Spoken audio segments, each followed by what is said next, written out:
Bismillahirrahmanirrahim.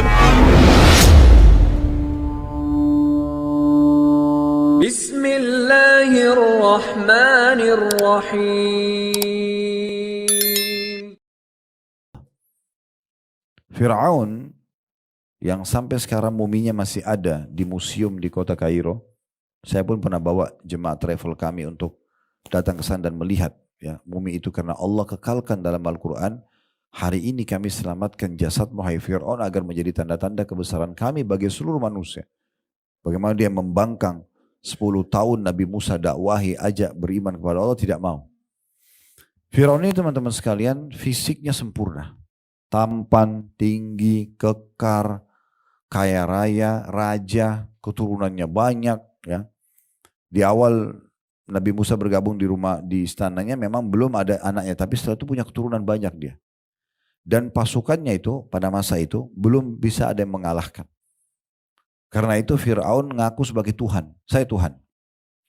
Jadi tidak ngaku ada Tuhan Allah. Dia ngaku dia Tuhan. Dialah Tuhan. Karena semua yang dia pikir kekayaannya banyak. Kerajaannya luas. Semua orang tunduk sama dia. Uniknya masyarakat Mesir waktu itu mengiyakan ketuhanan dia. Tapi Fir'aun subhanallah manusia. Makhluk seperti kita. Dari bayi. Semua manusia sama. Lemah, tidak tahu apa-apa. Mulai beranjak ke anak-anak. Diajar oleh orang tuanya, orang tua pun tidak bisa dipilih. Saya nggak mau ibu itu, saya nggak mau ayah itu, tetap lahir ini ibu ini ayah, mau nggak mau. Sebagaimana fungsi anggota tubuh tadi semuanya harus sama gitu kan. Sudah begitu nggak bisa dialihkan gitu. Nggak bisa misalnya kita makan melalui kuping ya, atau kita mendengar dari mata, itu nggak bisa. Maka Fir'aun ya mengaku sebagai Tuhan, tapi unik ini. Tuhannya sama dengan manusia lainnya. Makan juga kalau lapar, tidur juga kalau ngantuk, sama. Sama, buang air besar, buang air kecil, sama. Dari bayi sampai tua gitu. Karena dia mengaku sebagai Tuhan, Allah mengutus kepadanya Nabi Musa alaihissalam.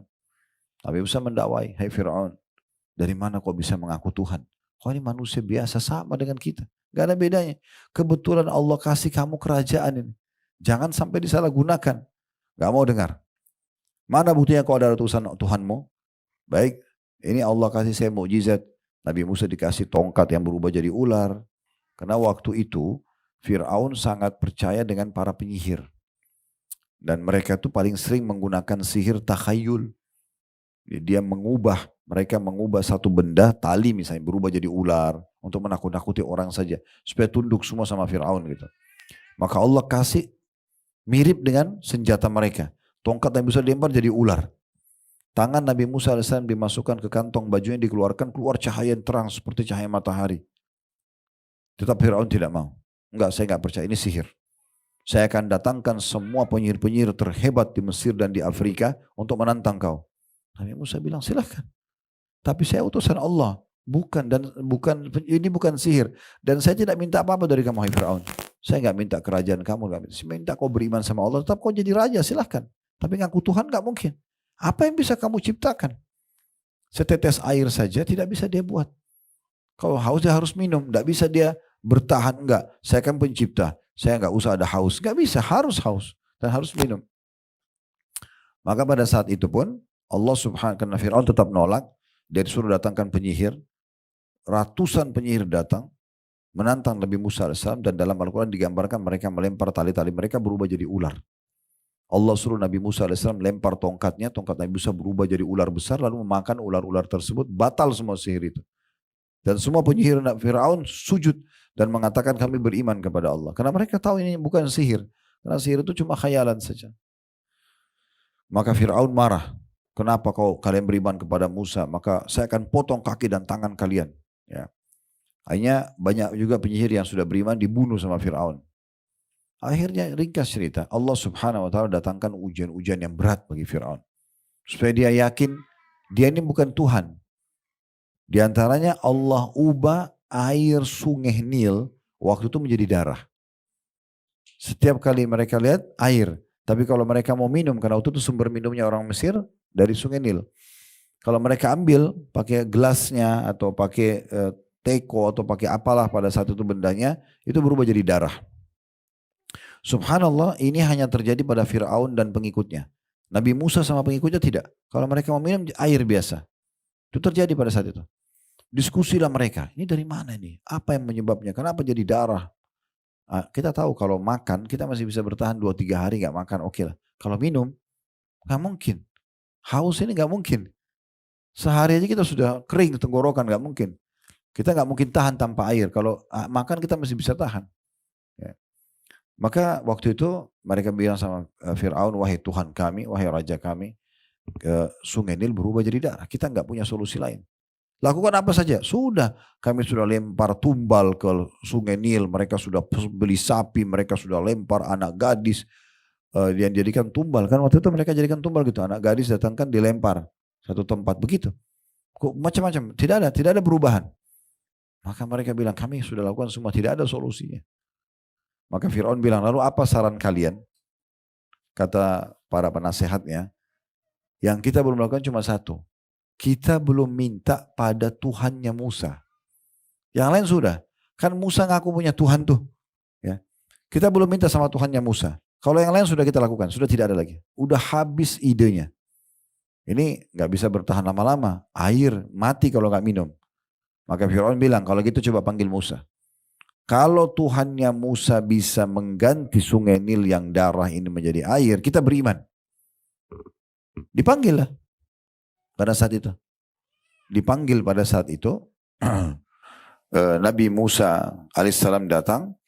Pada saat datang, ya, kemudian tiba-tiba saja Fir'aun bilang, wahai Musa, kamu kan tahu sungai Nil sekarang berubah jadi darah. Ya. Kalau Tuhanmu bisa membuat ya, supaya sungai Nil ini dari darah berubah menjadi air lagi, kami bisa minum, kami akan beriman kepada Tuhanmu, hai Musa. Tapi Musa bilang di depan mereka, apa kau benar, hai Fir'aun? Dia bilang, tentu saja.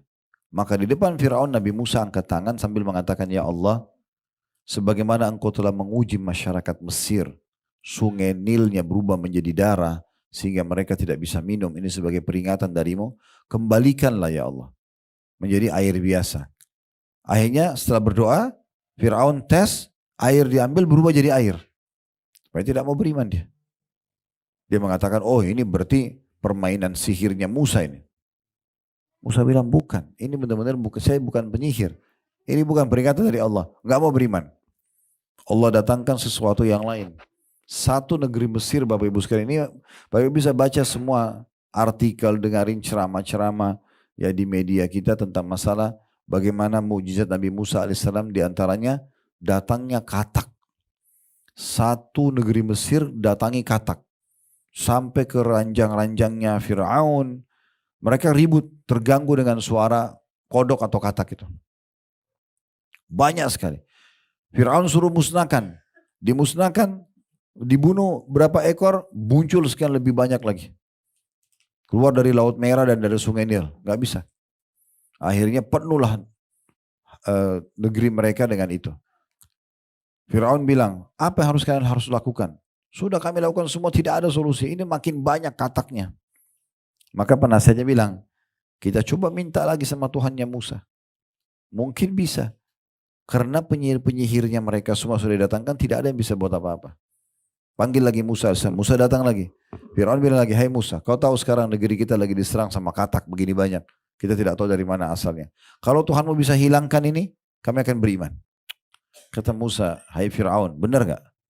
Kalau benar saya akan minta kepada Allah sekarang di depan matamu, Tuhanku dan Tuhanmu untuk menghilangkan ini. Dan aku cuma ajak kau beriman kepadanya. Setelah itu, tetap kau dengan kerajaanmu, tetap dengan tidak ada yang ganggu kerajaan kamu ini. Cuma beriman kepada, jangan aku Tuhan. Baiklah. Nabi Musa AS berdoa di depan Fir'aun, ya Allah hilangkanlah kata-kata ini sebagai ujian bagi masyarakat Mesir. Depan mata mereka, kata itu semuanya kayak bersatu ke satu arah menuju ke Laut Merah sama Sungai Nil. Masuk dalam air, hilang semua. Bersih Mesir. Fir'aun mengatakan, oh ini sihirnya Musa. Begitu terus. Terus saja. Satu demi satu semua mukjizat Allah ditolak sama dia. Sampai akhirnya sudah banyak orang yang yakin bahwasanya Musa kan bukan ngaku Tuhan, beda sama Fir'aun. Musa cuma mengajak kepada Tuhannya dia pun tunduk sama Tuhannya. Maka sudah mulai banyak orang beriman, akhirnya Fir'aun jengkel, harus dibunuh nih Musa. Dikejar Musa alaihissalam. Musa manusiawi lari dengan pengikutnya. Sampai tiba di Laut Merah, Sudah depan mata dia Laut Merah. Laut Merah itu sekarang ada 4 negara ya yang mengelilingi, yang dekat Laut Merah. Ada Mesir, ada Saudi, ada Palestina, ada Jordania. Jadi kalau kita ke negeri ini, ada satu titik saya pernah datang ke situ bawa jemaah. Kami datang ke titik Laut Merah itu dan kelihatan sekali kalau kita itu lihat 4 negara itu berhadapan gitu. Ya di situ pas tiba di sana, Nabi Musa alaihissalam sudah sampai di pojok, di pinggir laut, depannya lautan yang sangat dalam, di belakangnya Fir'aun. Allah memang buat sampai Fir'aun bisa melihat Musa dan pengikutnya. Dalam Al-Quran digambarkan Fir'aun mengatakan innahum lasyirzimatun qalilun. Mereka ini kecil banget jumlahnya gitu loh. Kita bantai aja nih. Ini Fir'aun Musa yang ganggu-ganggu ketuhanan saya ya gitu. Maka ada satu pengikut Nabi Musa mengatakan inna lamudrakun. Kita sudah dijangkau. Sebagian ulama menjelaskan makna sudah dijangkau. Fir'aun dan pasukannya sudah bisa melempar tombak mereka untuk membunuh. Sangat dekat sekali. Maka Nabi Musa mengatakan dalam Al-Quran, ini Bapak Ibu bisa baca dari semua ayat Al-Quran yang menceritakan tentang Nabi Musa. Nabi yang paling banyak Allah ceritakan dalam Al-Quran, Nabi Musa AS. Dan kisah Fir'aun ini terulang-ulang gitu. Supaya jadi pelajaran.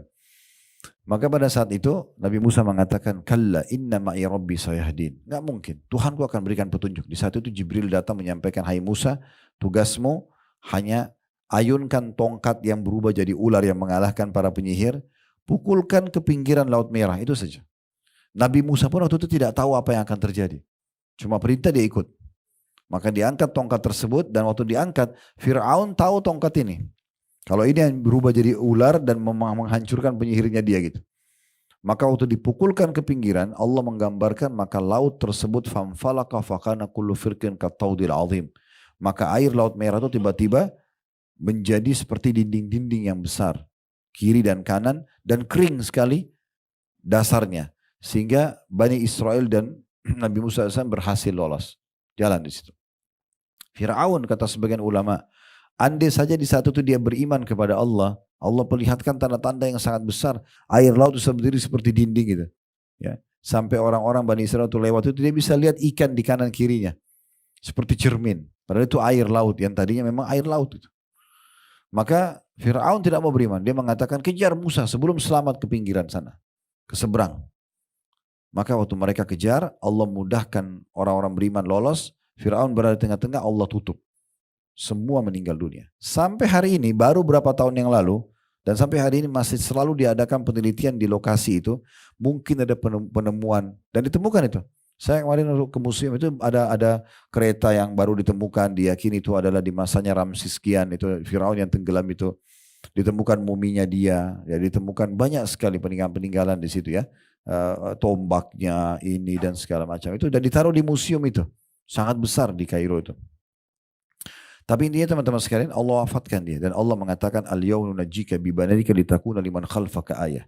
Hari ini kami selamatkan badanmu. Badan berarti dari kepala sampai kaki. Semuanya diselamatkan oleh Allah. Agar menjadi tanda-tanda kebesaran kami bagi orang yang datang kepada sesudahmu. Itu contohnya. Ini manusia mengaku sebagai Tuhan. Dan dia sudah sampai pada level raja, terkaya, tertampan. Terus segala-galanya. Tapi Allah jadikan pelajaran. Betul.